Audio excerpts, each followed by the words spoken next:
Good evening and welcome to this jam-packed February 23rd, 2023 Planning Board meeting.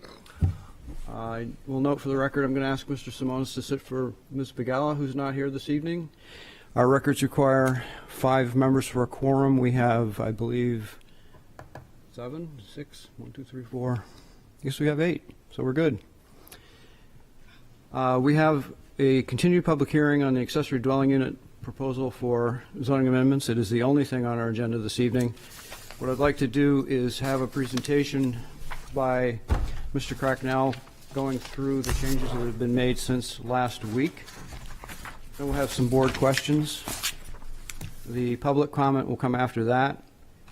If there is any interaction required from the public, we can have that. Then the public hearing is going to be closed. The board will deliberate, and hopefully we'll have a vote this evening. So, Nick, would you be more comfortable presenting from up here? What's best for you? Given that there might be technical questions, I'd love to have the two of you, Peter on one side and you on the other. So if you have no objection, I'd like to have Nick up here. Sandwich him. Here? Technicality. Right here. Okay. All right, That's different. All right.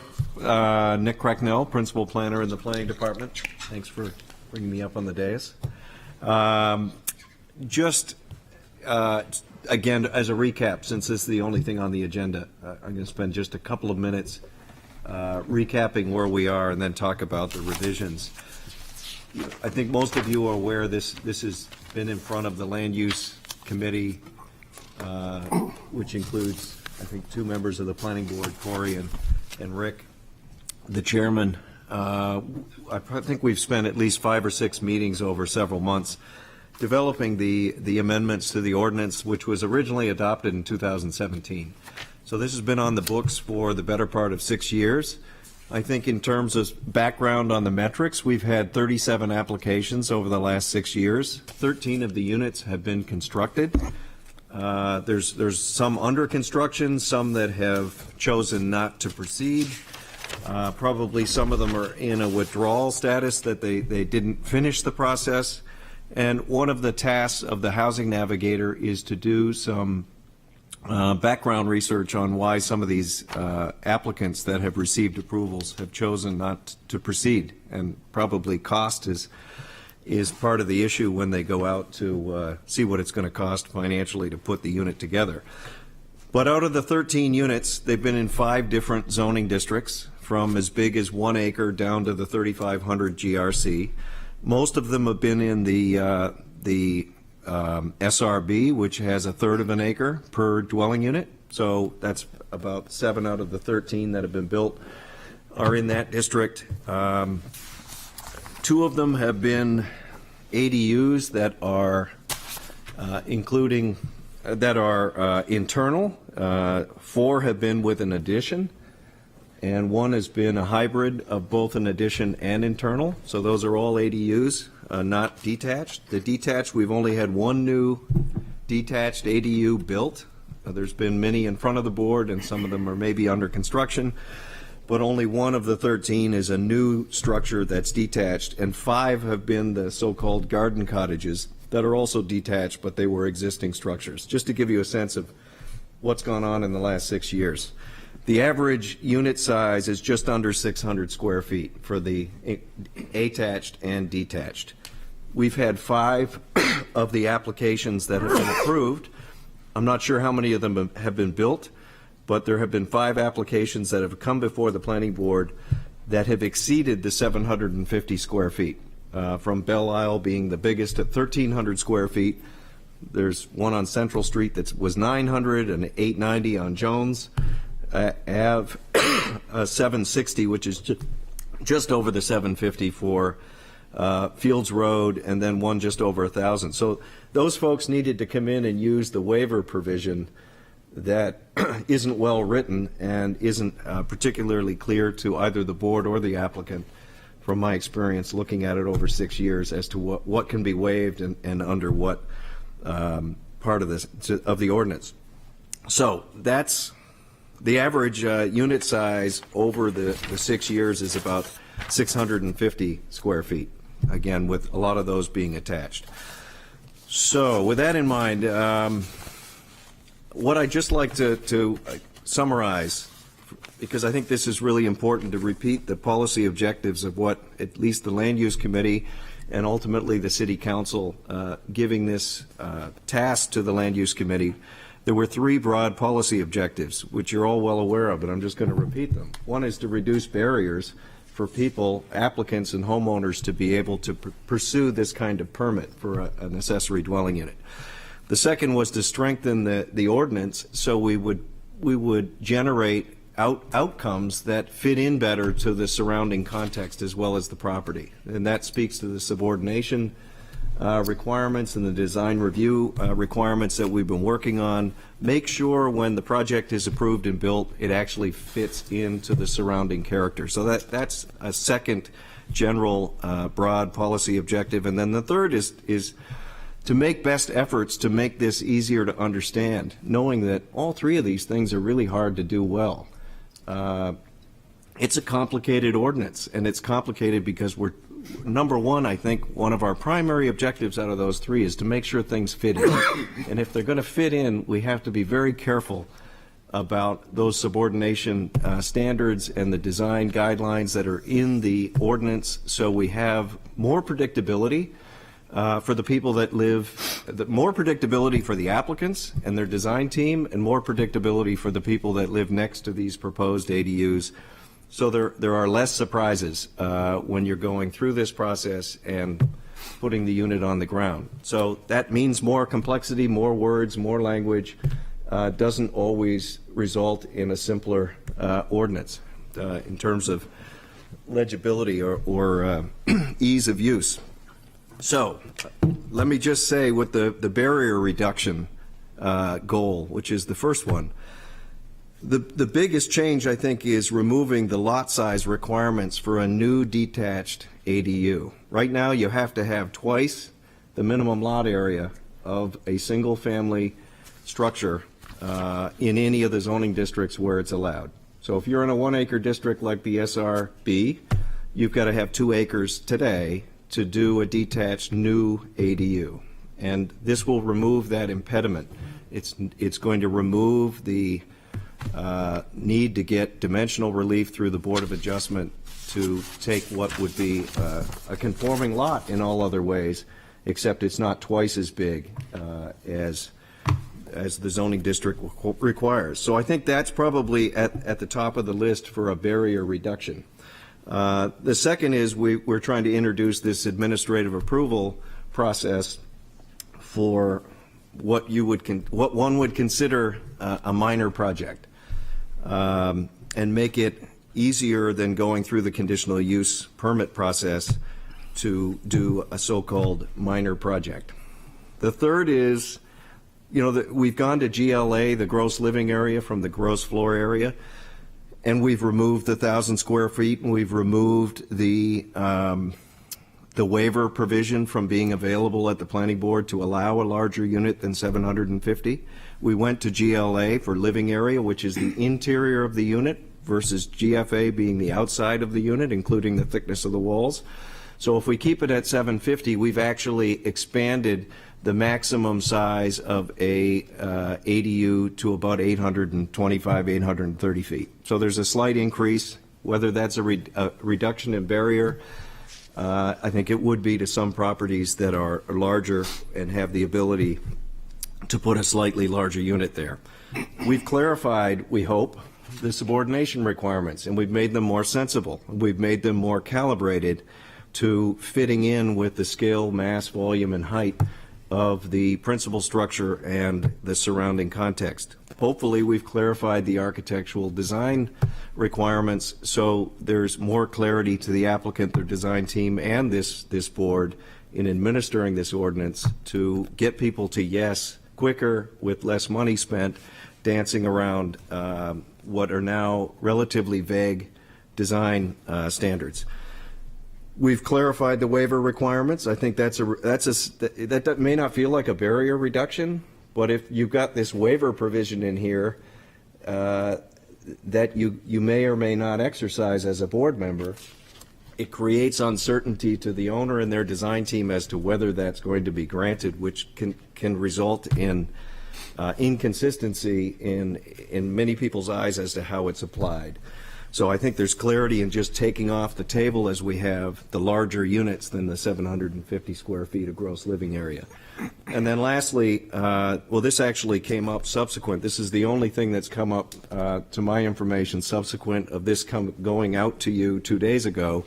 One of the members inquired, and I think it was sent out to everybody, where we now have a 20-foot separation requirement between detached accessory structure and the existing principal structure. So 20 feet's now the requirement. We just went to the building code requirement in the document you were given 48 hours ago, and you had that same language last week and on the 30th of January. One of the board members emailed today a comment as to, maybe we should have a number, minimum number, so it's not requiring somebody to dance off to the inspection department to find out with how many windows they have on the sidewall, how close they can get with their detached new building. So we're going to recommend one amendment that I'm aware of. There may be more tonight, that we have a minimum of 5 feet separation between the two structures, but I don't want to get bogged down in amendments yet. So those to me are all candidates for demonstrating barrier reductions. The second piece about fitting in, I think it's clear to you from reviewing this, the subordination requirements or standards and the design review requirements are, I think, going to take us closer to assuring a fit-in outcome than where we are today. Is it perfect? I think it's clear it's not. But that's why we're making amendments from 2017. I think we've made an effort here and reasonably hit the target to remove and reduce any internal conflicts or inconsistencies between sections. I think we've made an honest effort to reduce ambiguity, and I think the handbook that's yet to come will go a long way to make this easier for the third objective for people to actually utilize on both sides of the dais. So what I'd like to do to just finish up my presentation is go through maybe the highlighted version that was sent, which shows the changes that were made from the last meeting a week ago. And I separated these highlighted sections into 3 categories. Clerical changes, which could be grammatical or just fixing typos or headers, being consistent. So again, clerical changes that probably don't warrant much of a conversation, at least in my mind, but they may. The second category are procedural changes. What have we done in the last week to clarify or amend or improve the process of getting a conditional use permit or administrative approval from the planning director? One second. Yep. I mentioned last week we're going to go line by line, and we will do that if everybody wants to, or if anybody wants to, actually. But if you could make notes as Nick is presenting, so we can come back to a particular section after he's done, if we can make things a little bit more efficient. If you want to go line by line, we can, but that's why they did this markup that shows the changes from last week. I thought it would be easier for everybody to zoom in, but so Nick, as you can proceed. And also the other thing I forgot to mention, this is a huge bit of teamwork here, this document. I mean, Beth has been leading the land use committee for a great many months creating this thing, and staff's been working really hard on this thing. So I think it's come a long way. But Okay. Sorry for the interruption. Go ahead.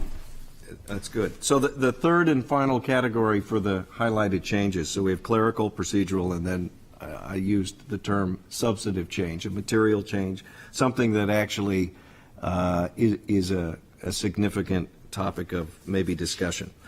So those are the 3 categories. I'm just going to start at the front page and go through the highlights. Obviously, the first one there is to relabel the P as the permitted use in the table of uses would get relabeled AP, which would be administrative approval, given we do not have that currently as a permitting process in the table of uses.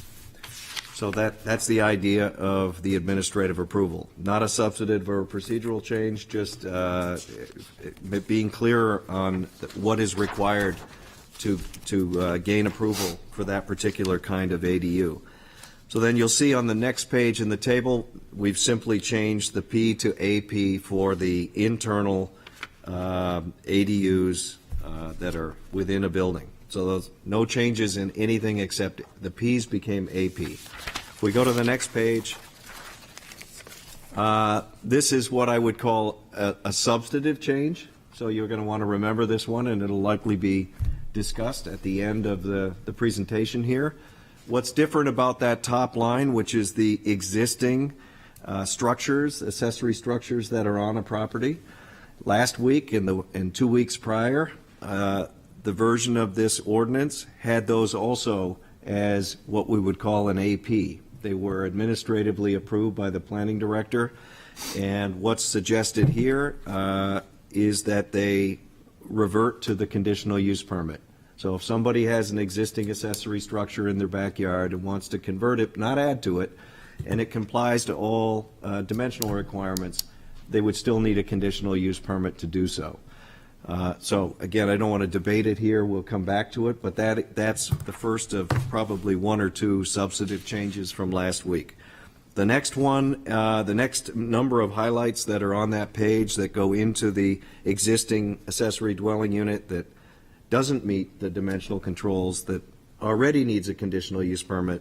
All we're doing here is sort of wordsmithing the ordinance to make it clearer and perhaps easier when subsequent amendments are made, that you're not running all over the place trying to fix numbers in the ordinance that might be referred to here, but a subsequent amendment forgets to come and fix it, and then you've got an internal inconsistency. So there's nothing substantive or procedural about the next two changes underneath on that page. It's clerical. We can come back if you have questions. Going down to the supplemental use standards, all those changes on that page, which are page 5 on my document, which should be the same as yours, they are all clerical. There are no substantive or procedural changes there.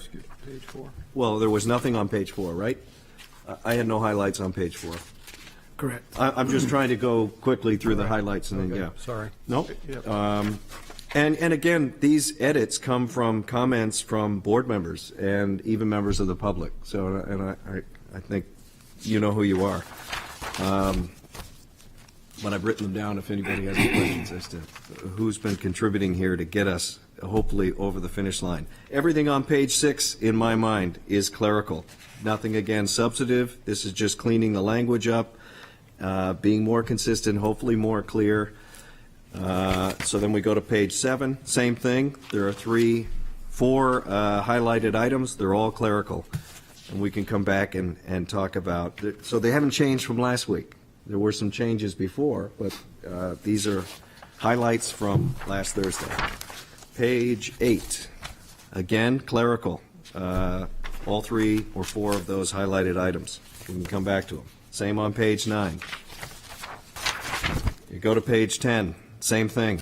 Now this is where I'm just going to throw it out there because it's the only suggested amendment to this document that I thought was a good idea that I've already discussed about the separation between buildings. I don't know if Peter wrote something in there, but we had discussed it today, and I was thinking we should have a 5-foot minimum between the newly constructed detached accessory dwelling unit and the principal structure, or whatever's required by the building code, which may be in fact more than 5 feet depending on the design of the building.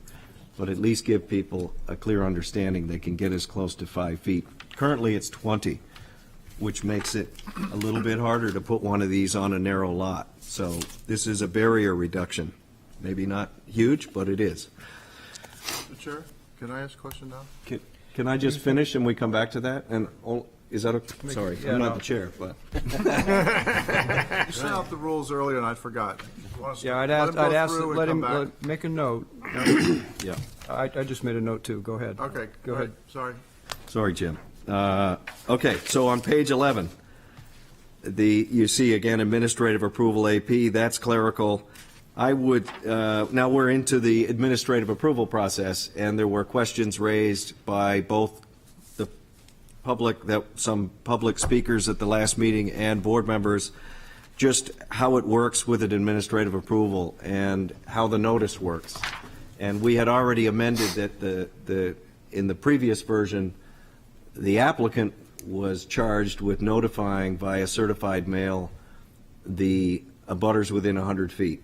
And the change that's proposed here, which I personally think is a good one, living in a town that makes applicants for some boards notify abutters, it's the biggest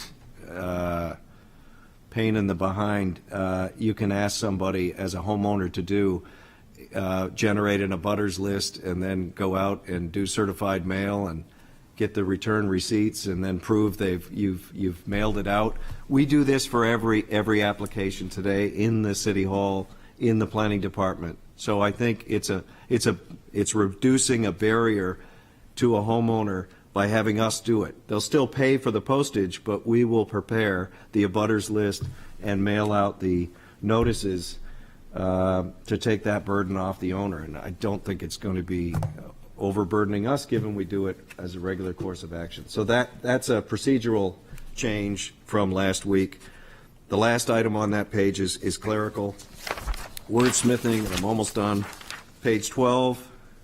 Yeah, you could. I labeled that top change on page 12 as a procedural change. It's really stating maybe the obvious, but it's not obvious, so we put it in here, which means if the planning director deems that the administrative approval can't be granted for any reason, like it doesn't meet the subordination requirements or the design standards, he or she can deny the application or send it to the planning board for a conditional use permit because somehow it triggers a conditional use permit in their review. So we're wanting to clarify the process for an applicant that they're not guaranteed just because they think it's an AP that it's going to come out as approved by the planning director or his or her designee. So now we've got the middle one there on that page is clerical. Then the bottom, I'd call it substantive, even though it's a clarification. There were members of the public and board members. I think Jane brought this up initially, and Andrew was making sure we insert the words "the character of the neighborhood" in here, so there's some both specific and general framework from which to render your findings when you get to the end of the review process. So that's the bottom of page 12. On page 13, I think Beth picked this up and we discussed it in the meeting. We discussed the issue of making sure that the planning board, if we're going to go with the 750 GLA and get rid of the 1,000, we want to make sure the planning board has no ability to waive that standard. So we listed the exemptions, and what's been added in here is the size, height, and volume of the building cannot be waived by the planning board should this be adopted. So it's going to say what we'll accept, and there's no ability, without going to the Board of Adjustment, which one can always do, to get a larger structure. But that's different than a waiver. It's a much higher bar. The other two changes on that page 13 are clerical, and then the definitions, again clerical for just attached or detached. Those are the two types of ADUs. And then the very last page on 16, at least in respect to this document, was, I think, to the chairman's comment at the last meeting or the day before the last meeting, talking about condition space and being consistent in defining gross living area. So we cleaned this up. That is a summary of what we've been doing since we left here on Thursday. I'll end with that. And Jim had his hand up first, so. Okay, thank you, Mr. Chair. So Nick, I'd like to get back to the building separation. Yep. And just trying to understand the thought process. 2017, the ADUs need to be 20 feet from the primary structure, and somehow that posed an issue, I guess, or you feel that this needs to be reduced to a smaller number And you've chosen 5 feet. So could you walk me through the mindset of how that number was developed? And I'm not an expert in building separation, but what first comes to mind is fire protection. I think firefighters like to have space. They don't like buildings crowded, so a little background, please. Sure. So we all know that the building code requirements are always going to apply, which includes life safety and fire separation. So there's a million ways to achieve that. You can have a unit with a vertical separation and a firewall that's touching, right? And that meets the fire safety requirements. If you pull the buildings apart, you typically have your fire separation requirements be dependent on the materials of the siding and whether there's fireproofing material, whether it's hardy plank or cedar, whether you have, 15% is the number that's regularly used for percentage of openings in a wall. If you have 15% or less of openings in a wall for windows and doors, you can be 5 feet away with the next structure. If you exceed 15, it steps further away, right? So everything's a sliding scale in the life safety requirements to maintain the minimum level of fire separation. And that's going on every day today without this ordinance being passed. And the 20-foot number, I probably put that in there in 2017 in the spirit of thinking about detached dwelling units really being better off if they're not right up against the house. So if you're going to build a 2-car garage and put something above it, or think of not having a little garden cottage that's a single story. I think you're going to find most people that still come before you with a detached accessory dwelling unit aren't going to be anywhere near 5 feet. That's not going to be their choice. But if they have a neat little courtyard and they want it tight, they'll do it. But 20 doesn't allow them to do it. So this is about providing more flexibility from a design standpoint to never compromise fire safety, because you won't be able to, because that's not set by this ordinance, it's set by the building code.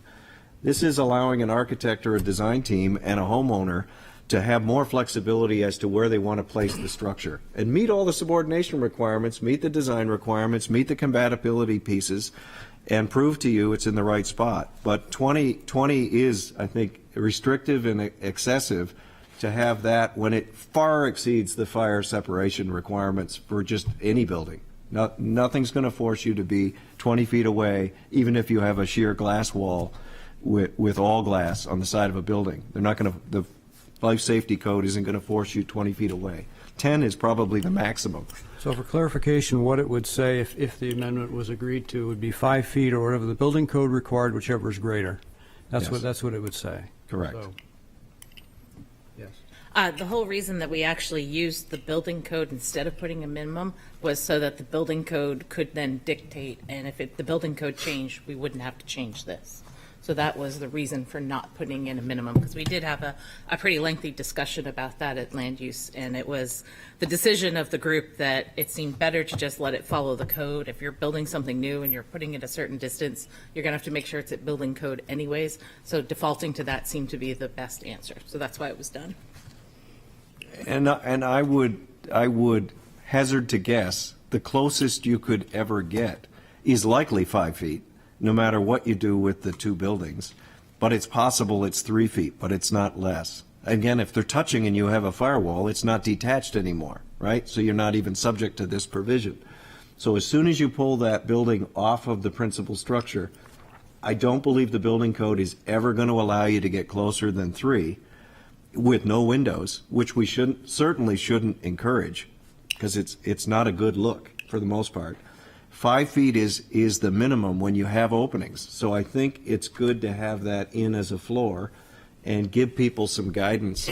And as Beth said, anything beyond the 5, you got to deal with the building code, which is the way it works today. So I think we meet both objectives, putting the 5 in there. Does that make sense? Yes, it does. Thank you. I don't know the building code that well. In fact, I don't know it at all. Is there a situation where, Jim, your microphone. I'm sorry, is there a situation where it would be 10 feet? I mean, what would trigger it to be more than 5 feet, or what would trigger it to be less than 5? Well, I am no expert on the building code either, but this particular subject matter does come up regularly in the downtown. I don't believe you'd ever get over 10 feet. With it, again, you could have a glass greenhouse, which is 100% open under the code, and you could have that 10 feet away. So I'm certain of that. The 5-foot minimum is it's what's allowed for 15% of the wall to be windows or doors. So I don't see you getting closer than 3, and I think 3 is pretty useless space between two buildings anyway. So You need 5 feet to get a wheelchair through there Yeah. effectively. And to put a ladder up. I dealt with Yeah, it specifically. exactly. I dealt with it specifically in the south end, and it had to do with putting a ladder up. right, and getting a ladder up 2 stories and 5 feet is a ladder you don't want to go on. But you're right, that is the minimum. That's the Yeah. answer, and that's Yeah. why. And So- Peter would like I to... did speak with Shanti Wolf today about this, and he said the building code is silent on detached dwellings that are on the same lot under the same ownership. He did recommend that 5 feet would be good because that's where you can get a ladder up, and that regardless, the setback from the building, from property lines for the building code is 5 feet. So I think that's consistent with. It's consistent. That's exactly what I dealt with. So I think it really makes sense. It sounds like what Shanti is saying is it doesn't matter if you're endangering yourself or your family. You can't endanger somebody on another property. But we're talking about ADUs that are setting up a condition where 2 separate families can live on the same lot. We should be holding them to the same standard the building code would apply between 2 property owners, which is a minimum of 5 feet. Are there any other questions on that particular proposed? Okay, Corey. Just a comment, really. I just think we just need to clarify that it's for new DADUs and not for new buildings, I guess, not for existing.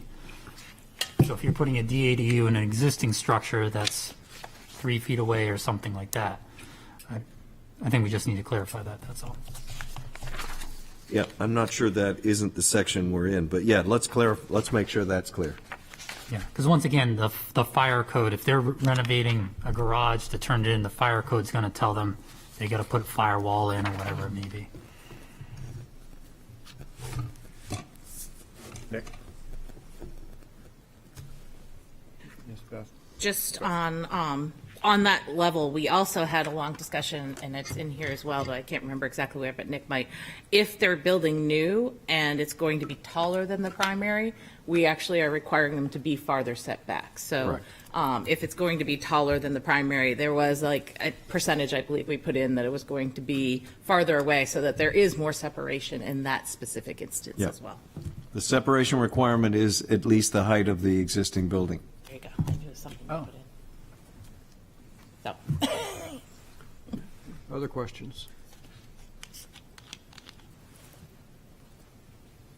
No other questions?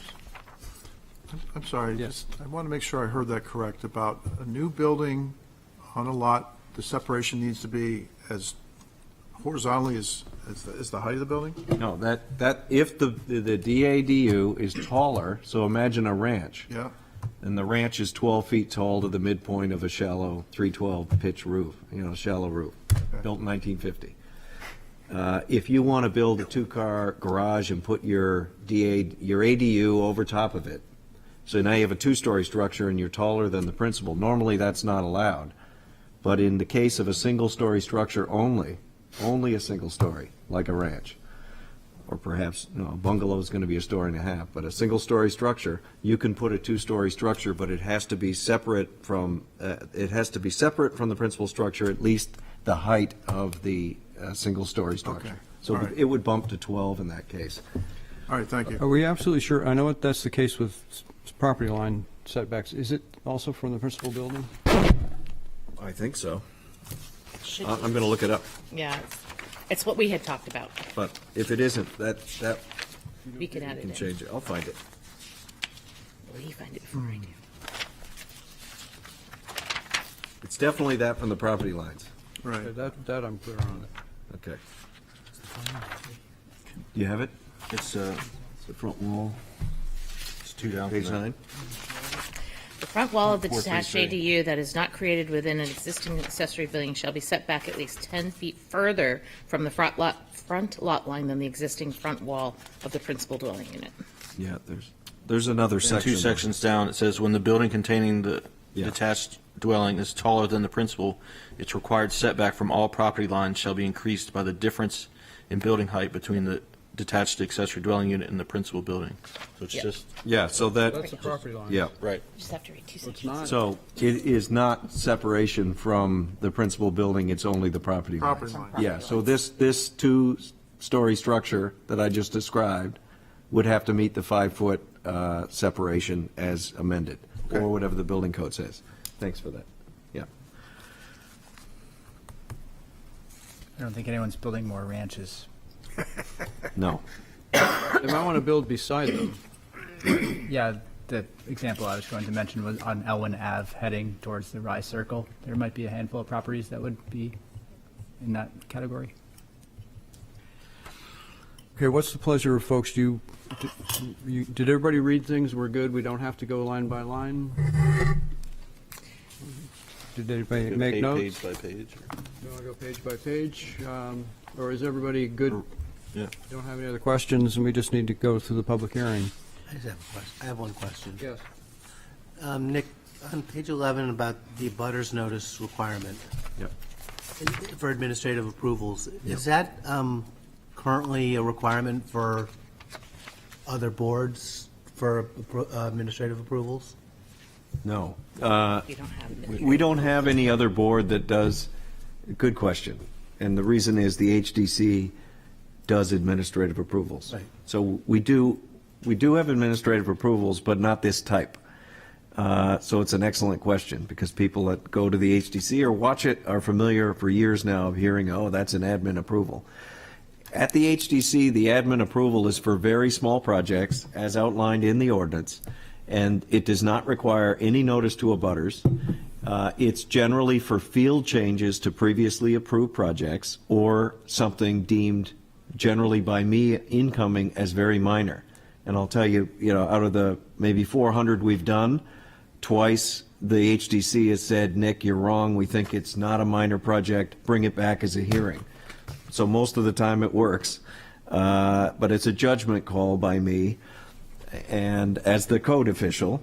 But there is no notice, it goes on the agenda, and I don't make the decision, I just make a recommendation to the HDC, and they bring it up, they talk about it, they vote on it. That's not what we're talking about here, despite it having the same label, so that's a good question. In this case, it goes to the planning director, not the planning board, and there is notice here to the abutters, unlike the HDC, for this kind of administrative approval. And it's certified mail, which we do regularly for all your permits, the HDC and the Concom and TAC. So that's why I think it makes sense we do the same thing internally and not put that burden on the applicant to notify abutters. But that's the difference between the HDC and what we're talking about here. Thank you. Yeah, thank you. Sorry, can I have Yes. one more, please? This is a general comment about all the changes that have been incorporated since, I guess you started last summer. For me, I see the biggest change in the DADUs to reduce barriers, let's say, with the building separation and with the lot size in general residence districts. So I was just curious, you said that 13 have been built, and 13 is Yep. accessory dress, and only one has been a DADU? Is that accurate? Yeah, only one has been, as far as I can tell, looking at the data yesterday. Yeah. Only one that's been built with an occupancy permit being issued is new construction. There are plenty under construction or at various points of bidding that are DADUs. Okay. But only one, and I could tell you in a second where it is. Well, that's- But go ahead, keep going. Yeah, it's not the particular DADU I'm interested in, it's just the fact that, did the planning department focus on DADUs because you see a pent-up demand? Have you had lots of applications come in the general residence districts that couldn't be built because of these restrictions and because of the 20-foot? I'm just trying to understand No, the thought process. Sorry. I can help with that a little bit before you speak. Go ahead. State statute only allows flexibility with the detached. it constrains pretty much with the attached. So with that as a lead-in, go ahead.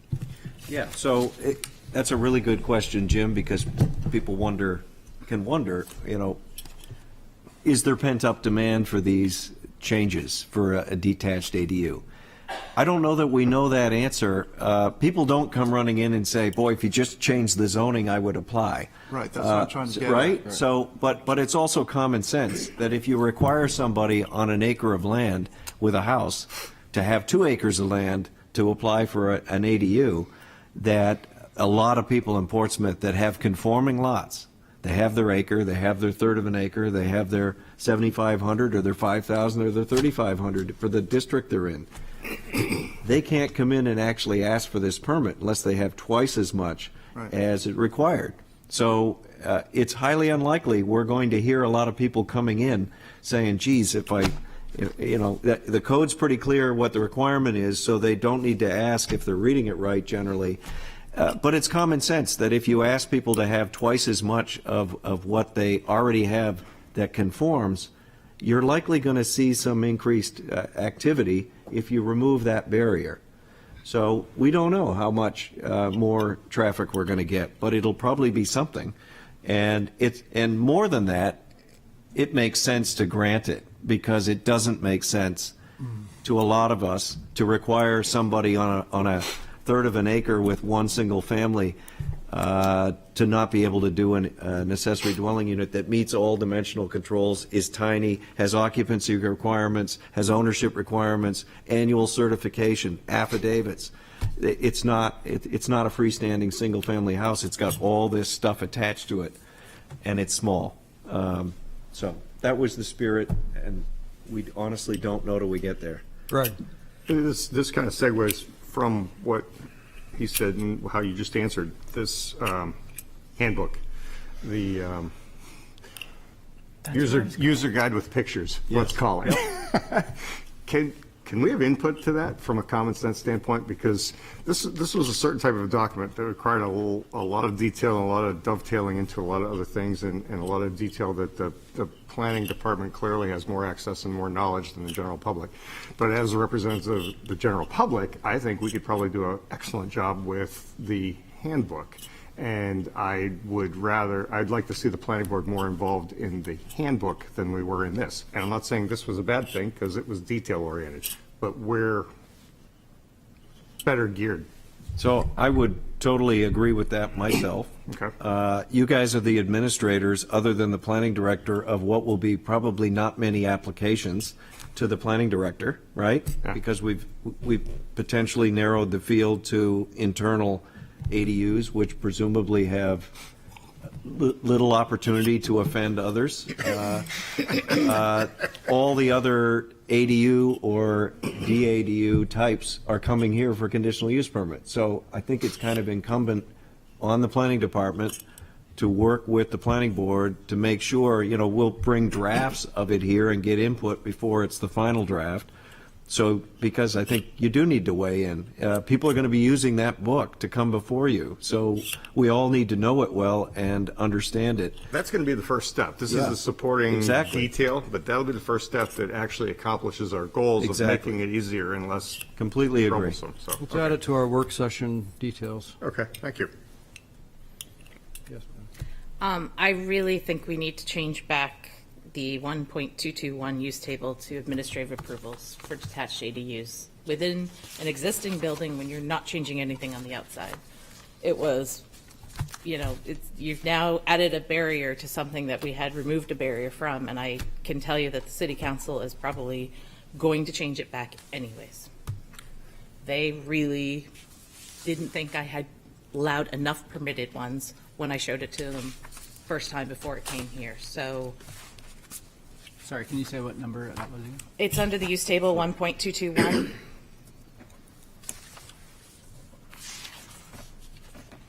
Top of page 3. Yeah. Well, I have that here.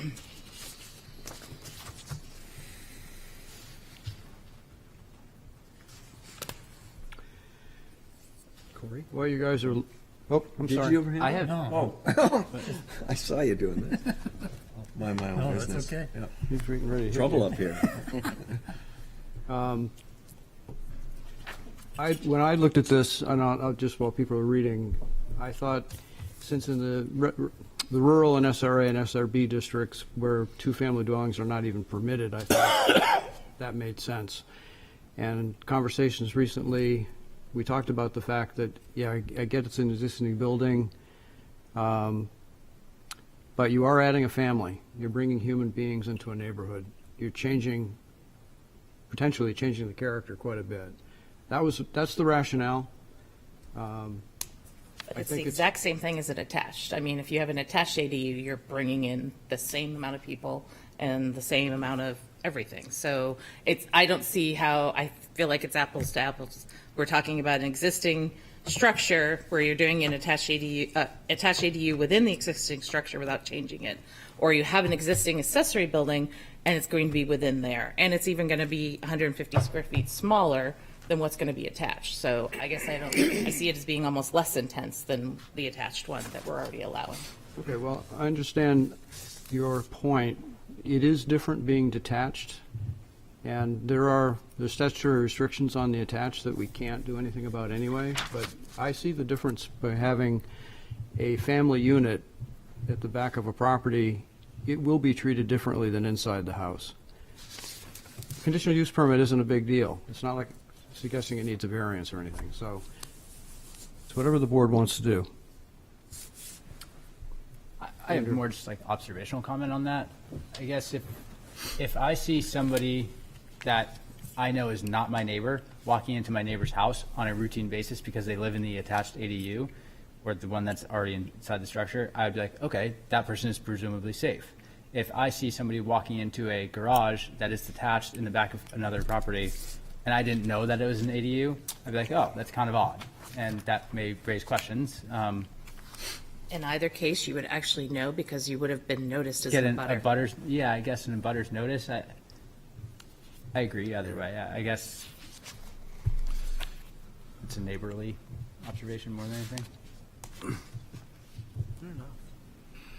Chairman? Yes. I think I would support it simply because I'm still very focused on the purpose of these revisions. Number one, is just removing barriers and providing more flexibility. To me, it does just that without studying it even anymore. I'm all about making this easier for applicants to do and removing as many obstacles as we can. It doesn't necessarily mean that In my opinion, as speaking now as somebody who's done a lot of planning in neighborhoods like this, it is more of a neighborhood character change. This is my personal opinion. And it's not putting a huge barrier in place. A conditional use permit is very easy to get. As it is, administrative permits are going to take 30 days from the date of notice. So how long will it take for somebody to get on our agenda? Not much different time. So what it does is it gives the neighbors a chance to come to this room and speak and weigh in and bring up things that don't show up, and the alternative is if something does show up, as has happened at least once in the last year, it doesn't have to go to the ZBA for an appeal, which then creates more neighborhood animosity than might otherwise be the case, which could be resolved at a public hearing. So there's arguments both ways. I get it. Neighborhood character, that was one of the top topics that came to the Land Use Committee when people were talked to, and I think that's a really important aspect of this. So, and I certainly don't pretend to control the council, so they can do what they want to do.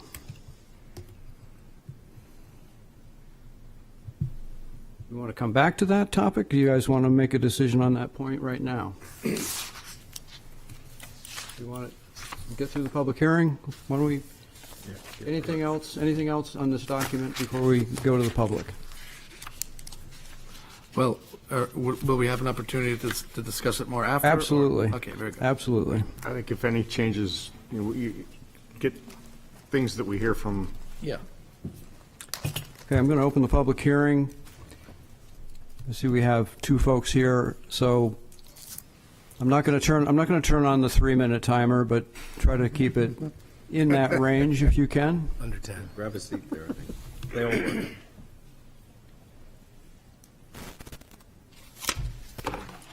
My name is Liza Hewitt, and I live at 726 Middle Road. I just want to say that I think that the changes that have been made to this ordinance have made it an overall better ordinance than what you developed, well, not you, but somebody developed in 2017. I think that these changes allow ADUs to coexist with homes within a neighborhood, and I think that's really important. I've been speaking about this since the summer. I've been at all the land use committee meetings, and I've hoped that what I've said have brought kind of a different view, that being others that are living in the neighborhood. And, you know, I don't think that anything that you're going to do, you want to create neighborhood wars over. And that's happened in neighborhoods over things like DADUs. So I think you've got to weigh that evenly with the rights of the people that are building the DADUs. I'm not opposed to DADUs. I think DADUs are wonderful. I think they serve a purpose for people who want their parents to stay out of assisted living facilities, for people who have children that can't quite make it or pay the rent for a period of time. I think that what I've heard in watching your meetings with the planning board, there are very few that are being built for open market rentals. So I'm not sure how much is going to change with that, because I just think it's an expensive endeavor to put out that kind of money and knowing that you're not going to get it back for probably 15 years.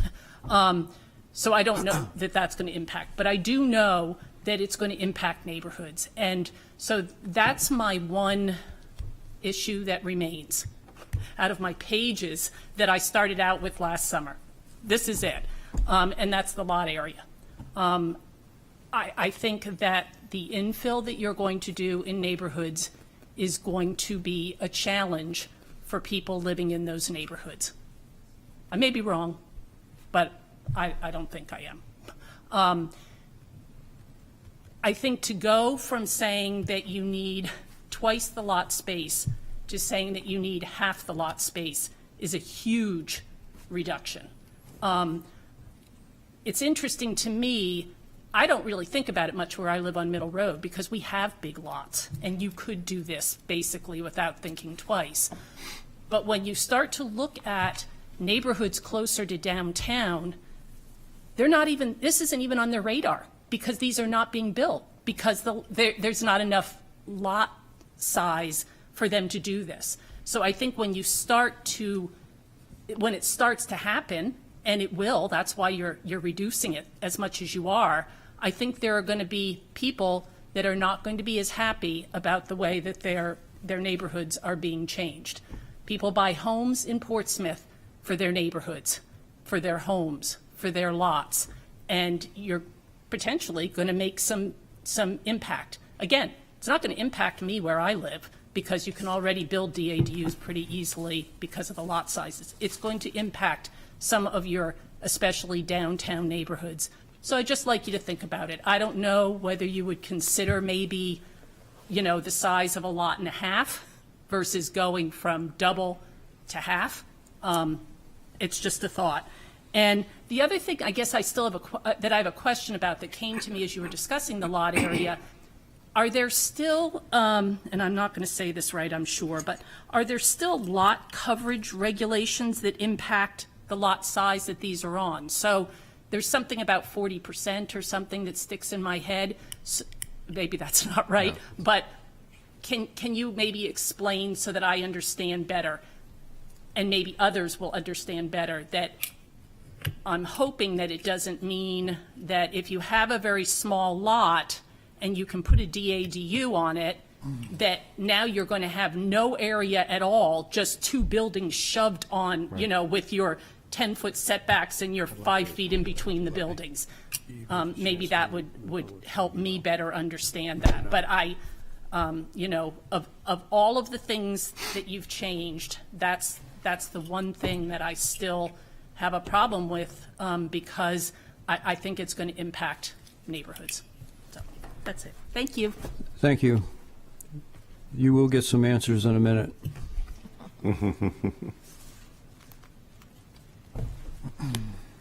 Good evening, Peter Huda, 280 South Street.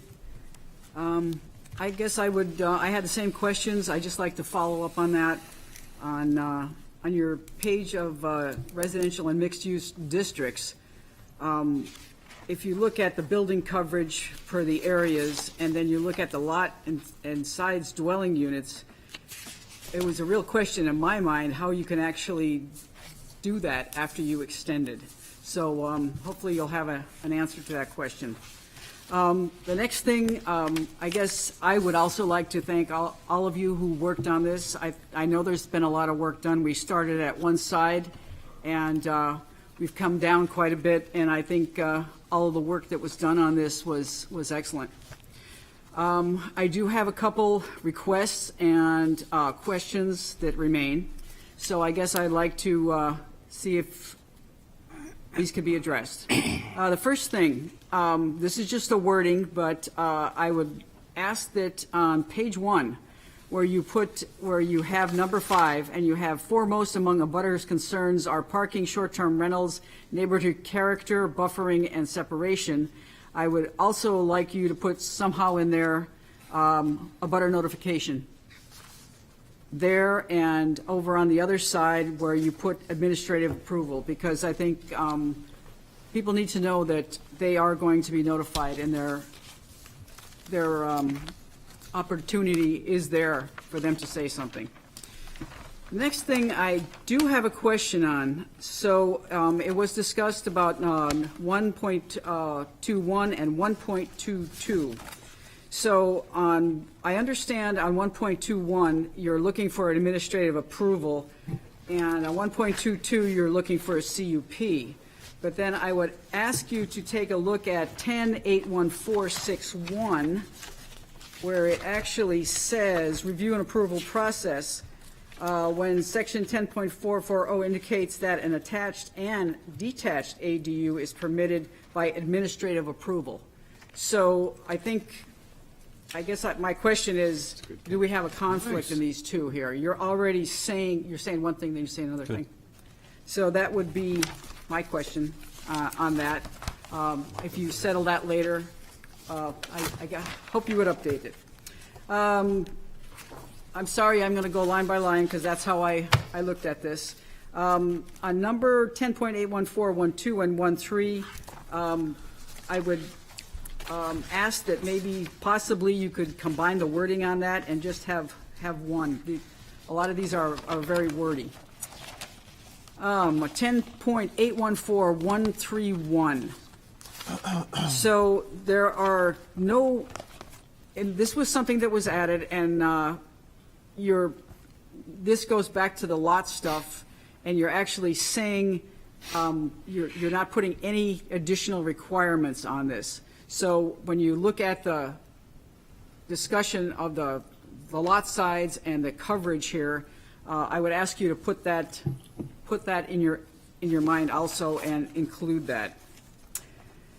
On 10.81422, here I guess I'm just asking for maybe a little clarification here. Either the principal dwelling unit or the accessory dwelling unit shall be occupied by the owner. The owner shall provide documentation demonstrating compliance to the provision at the city's satisfaction. Just a point of clarification here, please consider clarifying and taking away the unknown. Satisfy the city. If I was somebody, I would be, asking what they would need. The only thing I would suggest there, maybe the owner shall provide standard legal documentation demonstrating such ownership/residency, ownership deed, residency, utility bill, driver's license, something like that. Then there would be no question in your mind.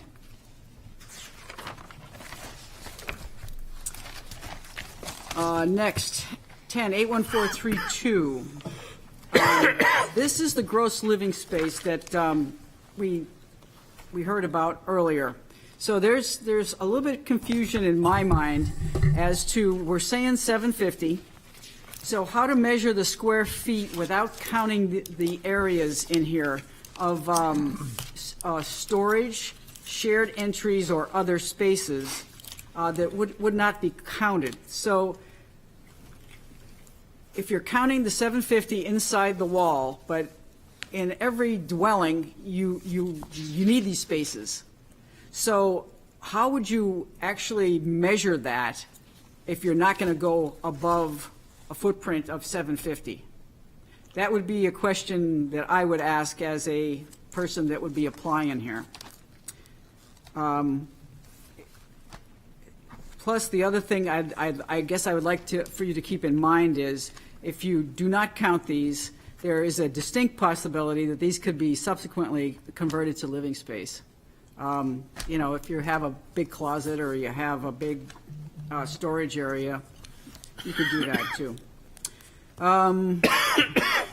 The other thing, I don't know if you have anything to do with this, but it occurred to me that where you're asking people for ADUs, one shall be the main residence and one shall be subordinate.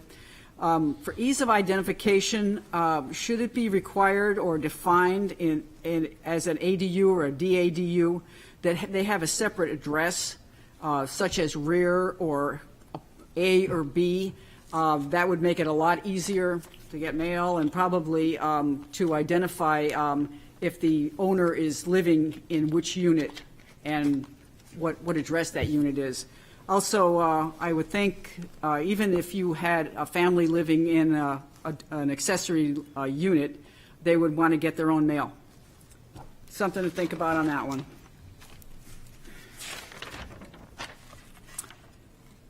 Okay, I'm back to this one on the gross floor area of the building containing a DADU shall be no greater than 1,600 square feet in gross floor area, or 75%.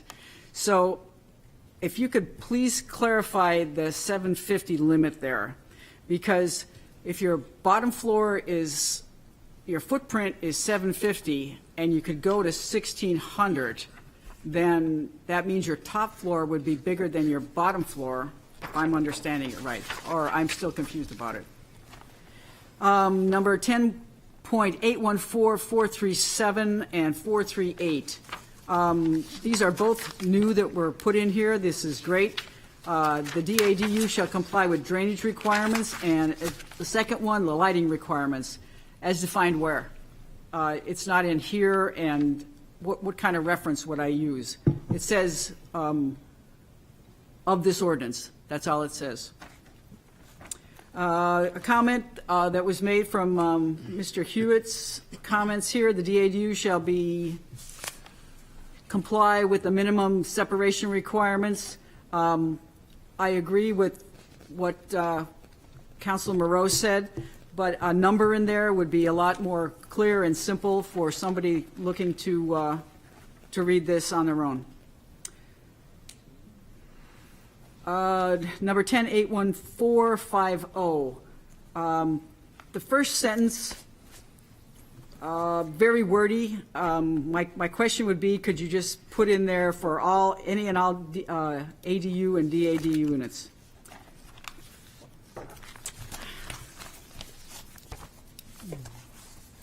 Okay, 10.81451 and 52. It looked to me that these were all the same thing, and the description that you had in 5.2 could just be incorporated into 5.1, and you could just add the projections such as dormers and the chimneys up in the other area. Just a quick thing. The next one we already discussed, the 10.81461, the conflicts with the front page.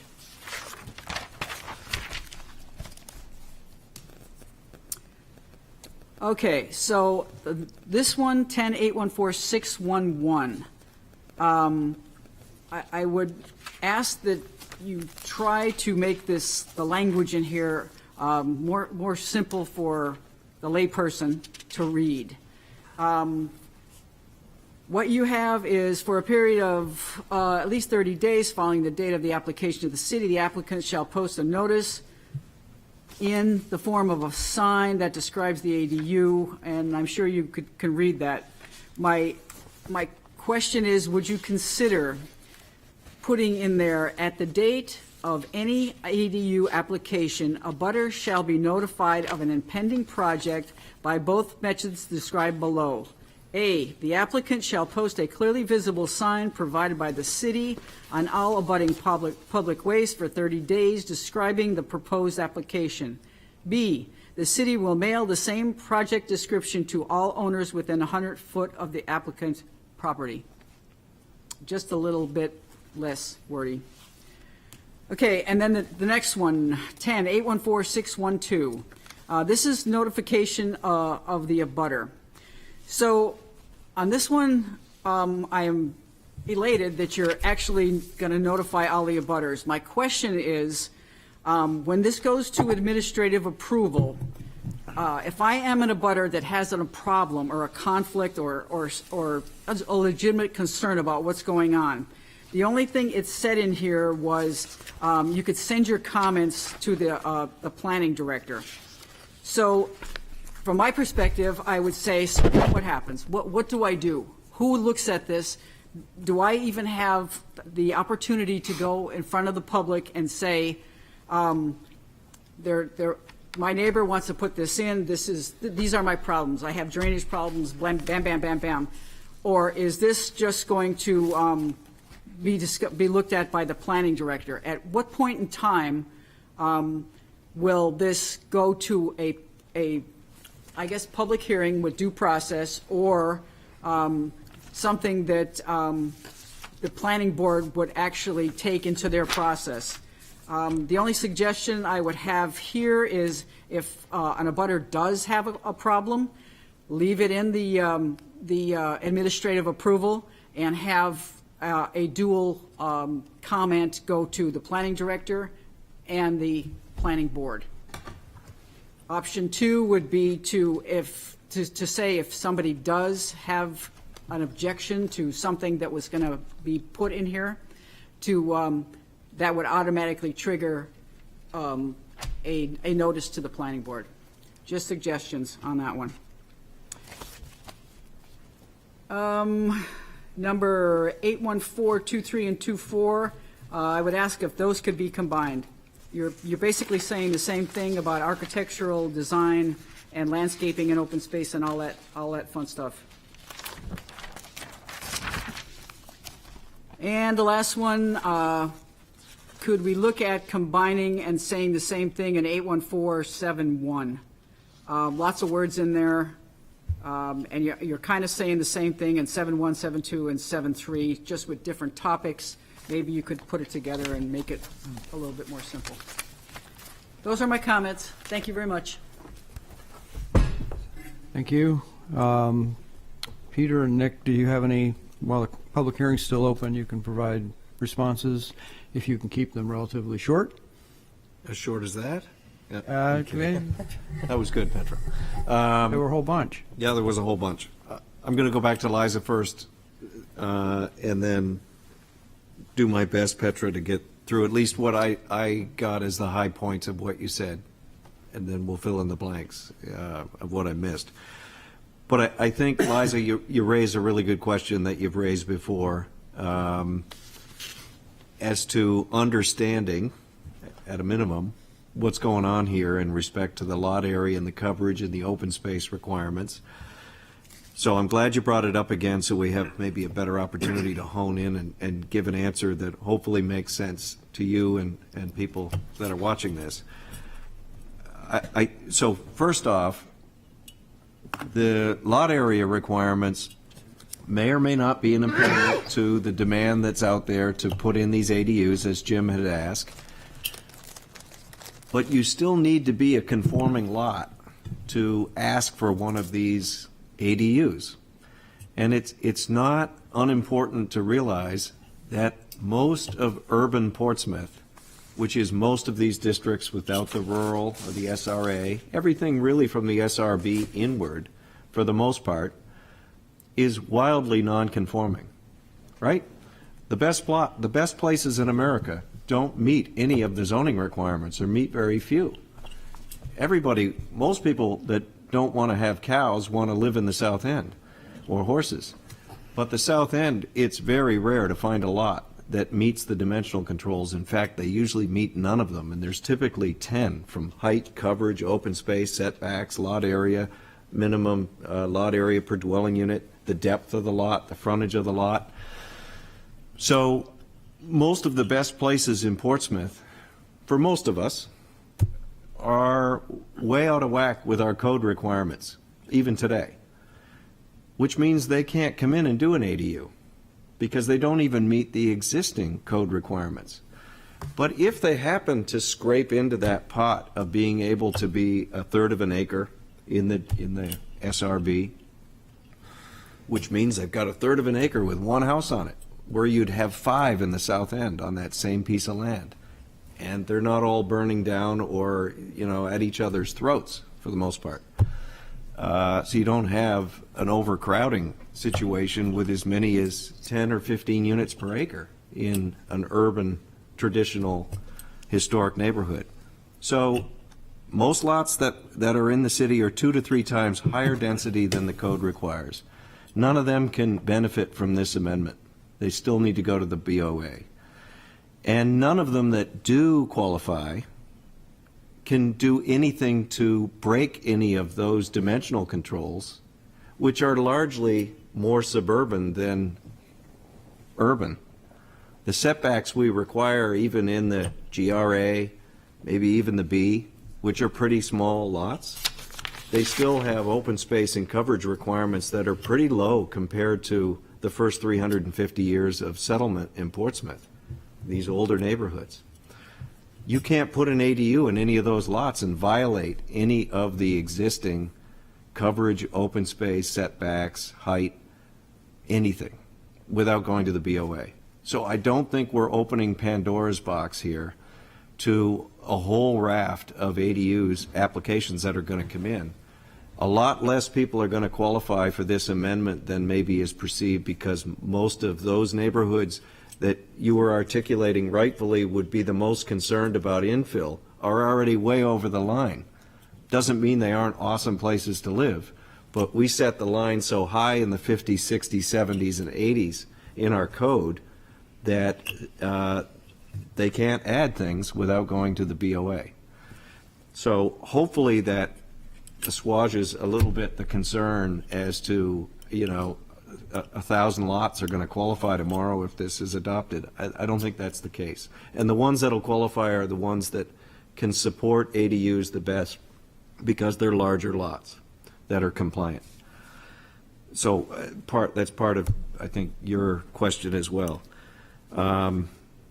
So if I just hop to some of your questions, apologies on the highlighted version. We have 2 versions, right, that went out 2 days ago. The highlighted one and the track changes document. They are the same, except I think Peter put a box around page 1 because that's not the code amendment. That's simply an introduction.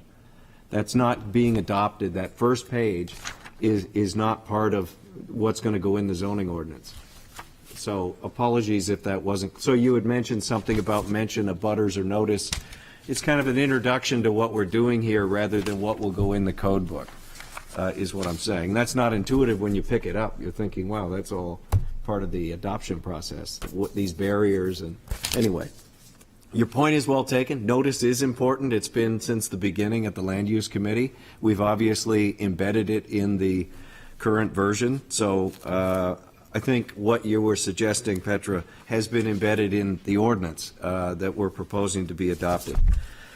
So that excellent catch on the detached as well as the attached, and again, that's predicated on whether this version is recommended by the planning board as drafted tonight, or as Councilor Moreau said, if you go back to allowing existing accessory buildings to be converted to detached ADUs, by administrative approval, then that word would stay in there. But you're right, if we go to conditional use, we need to take it out. So that you guys will need to, these people will need to figure it out tonight and make a decision on that. I do think there are probably a few dozen ways to wordsmith this for a long time to get it absolutely perfect, like things like satisfy the city. So I don't want to ignore some good suggestions, and I'd leave it to the board as to whether we need to continue to refine the language. I think for the most part, many of your comments, it could be better, but it's understandable even if it's not perfect. I'm not saying that as a hedge. I'm just throwing it out there. And I'm not done responding to your comments because the GLA question about how you define it within a structure that might be defined by its square footage of a footprint or its gross floor area of the volume, and then you've got a GLA for the gross living area for the unit. Well, those hopefully are tangible math equations that you can use the definitions to measure. If you're in a ADU, you're not counting the storage areas and you're not counting the unconditioned space. And conditioned space means generally living space is conditioned. It's got electricity. It's got heat. You can sleep there. It's not an open breezeway to outside. It's not a three-season porch. Can people cheat, as we discussed? Of course they can. Some people can do that every day in their structures for any number of reasons.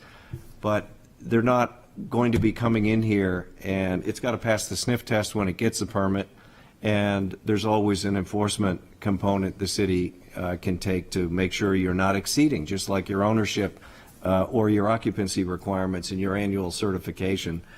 The presumption is people will do what they get permission to do and not break the law, but if they do, then we have a legal department to deal with that. But conditioned space is how you measure the living area.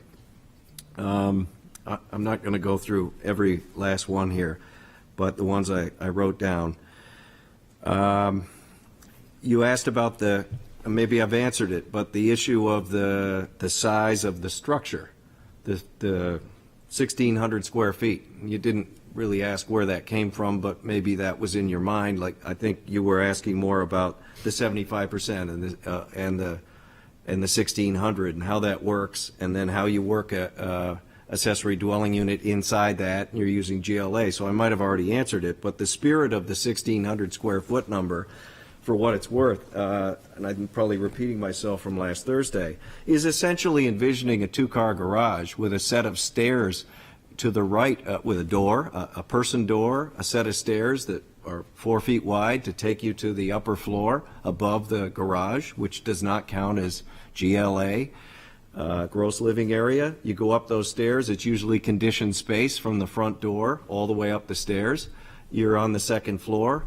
That would be generally your ADU. And the 1,600 would allow you the ability not to have a 750 square foot footprint, which would be almost a three-car garage. It would be a three-car garage with a set of stairs. You could do that if you wanted and not have an attic space that's livable. Or you could do what's probably more appropriate in most instances, which is a two-car garage, a smaller footprint, and be able to go into that attic to get a couple of hundred, maybe a bedrooms up there, and you'd still be within the 1,600, and the structure would be no smaller or bigger than that roof being trusses instead of living space. So that's the idea of the 1,600 and the 750 square foot maximum for the footprint, is you can pick your poison and shape your building in accordance with your needs and your lot size, but not exceed that 1,600 or 75% of the building you're sistered with, the existing structure. Does that, well, I'll end there, but hopefully that makes an ounce of sense. And then, I think we could merge the architectural two sections there where it, gets into dormers, but I don't know that that's going to make the ordinance any better for making the amendment, but I hear your point and I accept it. The 30-day piece, or the notice, I think it may make sense to break that paragraph into a 1 and a 2. given how important it is to people, how the administrative approval is going to work. So I think Petra was suggesting we say the applicant has to, :1, use the sign and put it up on as written, and then number 2, provide notice to the abutters through the city, so it's bulleted rather than buried in a paragraph. I think that's a good idea, given how important that new process is for all of us. And then, lastly, on my list, at least for now, the 30-day business about public comment. The spirit, at least as drafted tonight, and which does not include, drafted tonight, an existing accessory building. It only includes an ADU that's going inside an existing building with no addition or expansion. That is so minor in my mind of a change to a property that it doesn't demand coming to the planning board unless the comments that come in indicate that it does not meet the findings that would be rendered just like this board by the planning director. The planning director has the right to send it here. So if your comments to a project next door are you don't like the siding that they're putting on the house, clearly that would not warrant sending it, in my mind, to the planning board, because aesthetically it's not to your taste and preferences or someone else's.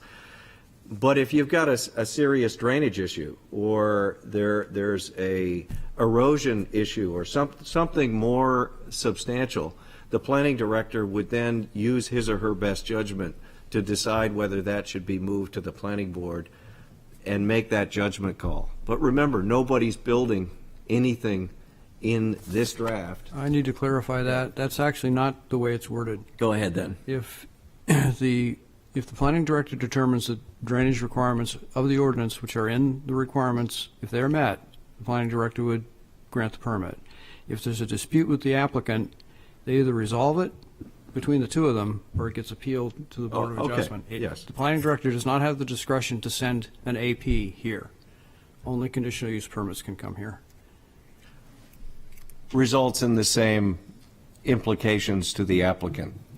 It's a public process, and it goes before people that sit at this dais, whether they're the Board of Appeals, Board of Adjustment, or the Planning Board. It's just a Yeah, clarification. no, it's correct, but I want to make sure it's understood. An appeal to the planning director brings it into this room in front of the Board of Adjustment.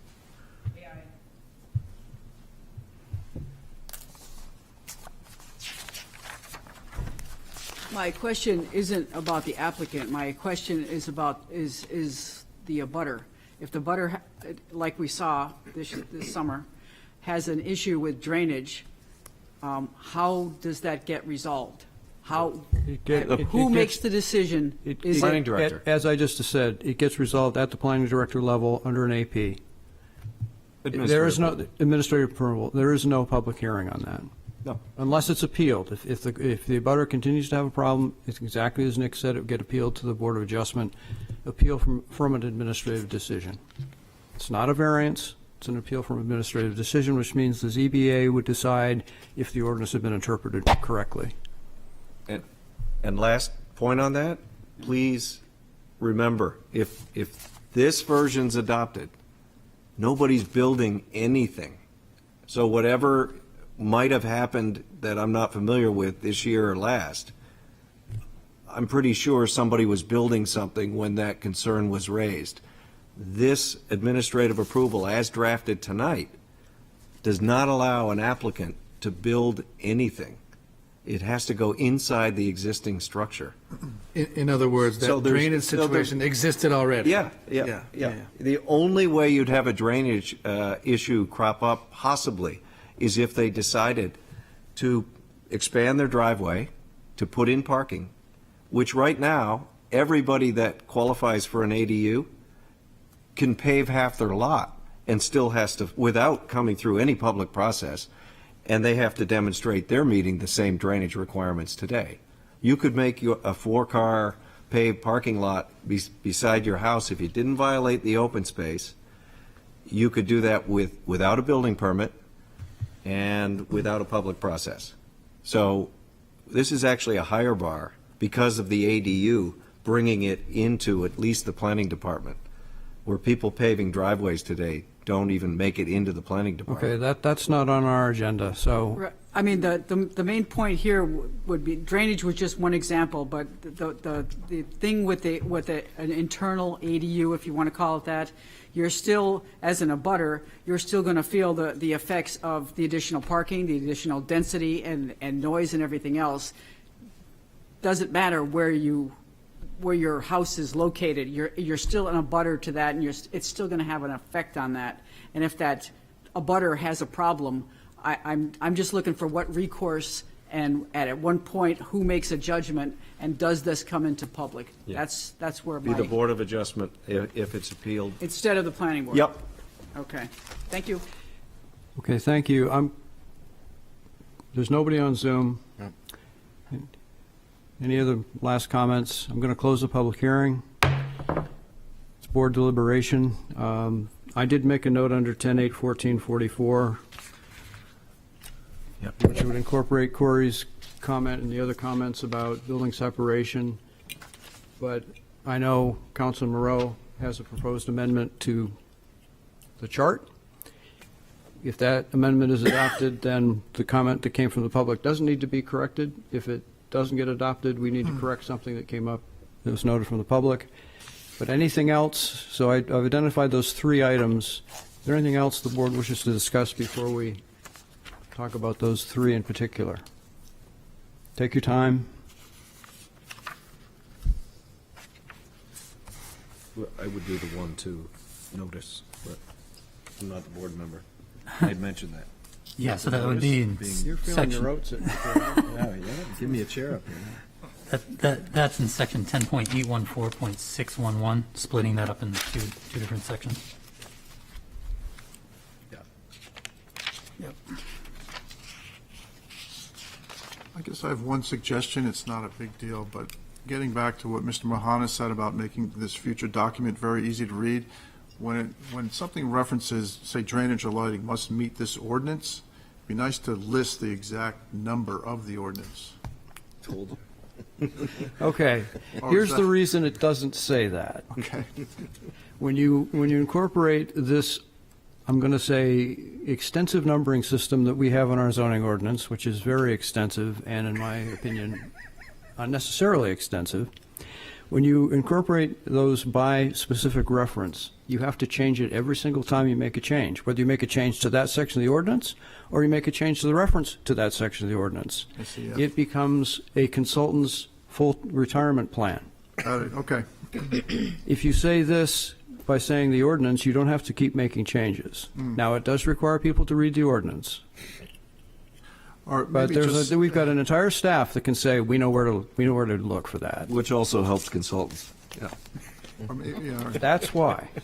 could it help just by saying maybe a certain chapter, or just give them close, maybe Yeah. not exactly, but nearby? It's what, this board is going to make a recommendation to council. You guys want to put that in, you can put it in. I'm not going to use the term old school, but that is a term that could be used. Well, as long as I understand there was thought behind the reason why it was left ordinance, I guess. That's why. Okay. And it also cuts down on the number of words that people have to read. Because when you read requirement 10.835432A4, everybody, including this guy, presenting to council has made a mistake referencing sections in this ordinance. So it's prone to error. But I agree with Jim. And I don't. Okay. But it's I'll leave whatever that alone. the board wants to do. So I'm sorry, I shouldn't make a joke of it, but it is kind of funny. Other comments? And also, if we make that change, it's several things we have to go through tonight. I get it. I get it. Yes, Corey. So I'll just say that I guess I'm okay with either way we write ordinance or if we reference the section or not. But I did want to say, I am in favor of what Councilor Moreau said, change back on the detached ADUs in existing buildings. And I kind of was back and forth on it, but then once we started having the discussion on the drainage, that is something that definitely comes up a lot, and nothing's changing. I mean, once again, you can do all kinds of things that would adversely affect your drainage that you don't have to get any approvals for. And so I think that's okay. And then also just the fact that, yes, it is changing the use of that area, but there's so many other things that you're allowed to do. You could put in a pickleball court. You could have 10 kids. Each kid could have a car. I mean, there's so many other things that could happen in a neighborhood that, quite frankly, would be a lot more impactful than this, where this is an existing building, nothing is changing. And honestly, I don't think we're going to see many of them at all either. I just thinking back of what we've seen already come before us, there's just not that many. And I think a lot of the people that had existing buildings that wanted to get this done, kind of on their radar, we saw kind of a wave of those come through, and there hasn't been much recently as far as that goes. So I'm okay with, going with that change, but we'll see how others feel. Any other comments?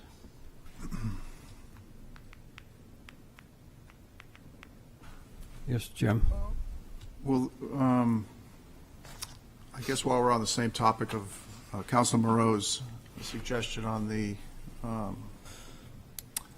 guess it's 1221. Yeah, 221.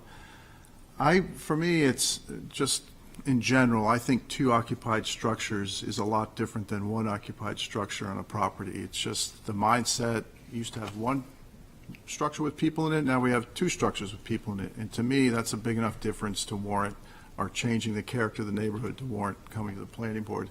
And the other factor for me too is I noticed that at least in the rural and the single residence districts, duplexes aren't even allowed. They're just flat out not permitted. So for consistency, I'm not sure how we can deny a duplex in these zones, but then allow 2 structures with people in it. So that's kind of where I'm thinking. I would say I have that curiosity as well, but that curiosity can be satisfied if there's an explanation or illustration to it. I'm happy to respond. So if you remember, this is what we're talking about when we're talking about an existing accessory building, and the 600 square feet was the garden cottages. That's how it got folded into detached ADUs. We do not allow single-family neighborhoods. We are trying to keep the character, so we don't allow duplexes. A duplex would sort of equate to 2 equal-sized buildings, or a much larger one. The original model code, if we go back to that, to talk a little bit about the lots per dwelling unit, that was actually a requirement under the model, especially with the attached, that you can't consider a single family neighborhood, square foot per dwelling unit. It's actually against it.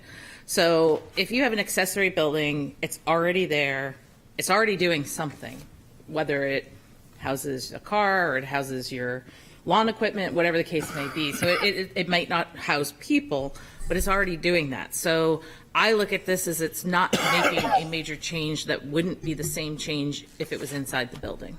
So I guess I don't see this as being, and I agree, I don't think there's probably a whole lot more of accessory buildings out there that can be converted that don't need to be expanded or changed in some way that would put it under the conditional use permit, or it just doesn't meet the dimensional standards of the ordinance. So I feel like there probably are a few of them, but the few that might be out there that actually can give you only 600 square feet, keep in mind it's also smaller than what the attached is allowed to be.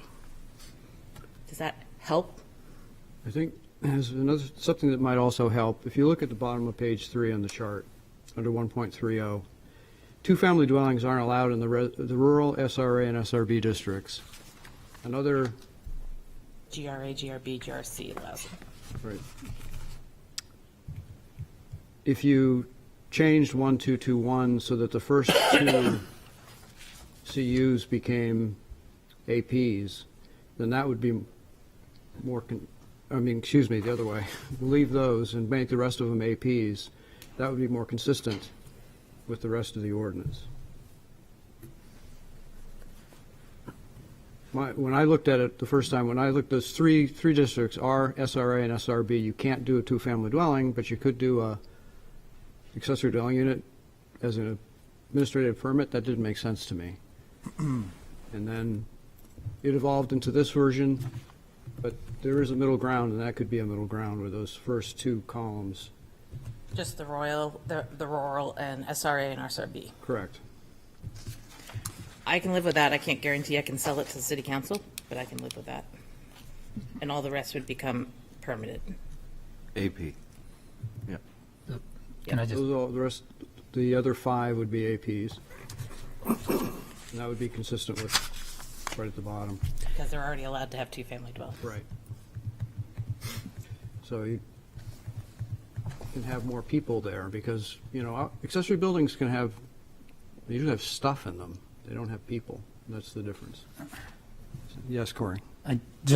I'm fine. I think I would be okay with that as well. It's a little ironic. Those are the biggest lots. I know. Right, exactly. They're the ones that actually get accommodate. Those are the ones that have the biggest space in. But and why probably does the conform- ordinance not allow a two-family dwelling? That was my, but,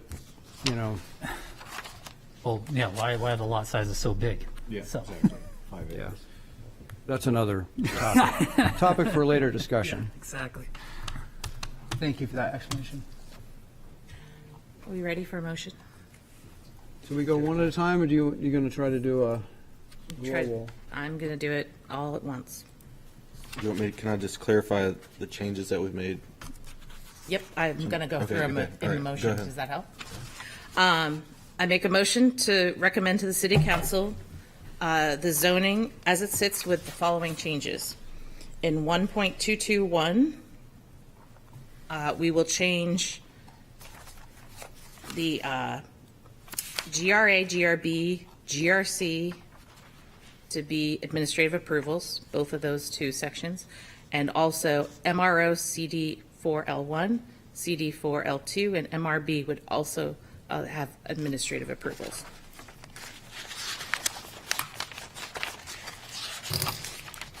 The next change would be to 10.814.44. The detached ADU shall comply with minimum separation requirements of 5 feet or what is established by building code, whichever is less, right? Greater. Whichever is greater, sorry. See, I didn't have that word. The next amendment would be to 10.814.611. There are 2 forms of notice, both signage and the notice to the 100 feet, and we will break that out into 2 bulleted points so that it's clearer. Unless, if I have a second, then. Is there a second? Second. And then I don't think I missed anything else that we talked about, but if I had, I'm willing to hear it out now. On 8144, Beth, I think Corey mentioned newly constructed detached DAD. 8144, The one you did, The separation, just one you newly. did, oh, the 5 feet? Yeah. Four- Yeah, newly constructed. newly constructed, yes, you can add that in as well. And you're, I did not have obviously, that in my you're good notes. with that, right? Yep, thank you. Anything else I missed? Any discussion on motion? It's been a pretty long road, so it's good to 8 months. It's good to get here for sure. All those in favor? Aye. Opposed? Passes unanimously. Thank everybody for Thanks, their hard everybody, work. really, and thank you On and the to public. incentives. It's really helped. It's a better ordinance. Still not right. Yes, thank you. Still got it. Yeah, but And then come back. but land use is now moving into incentives. Oh, right.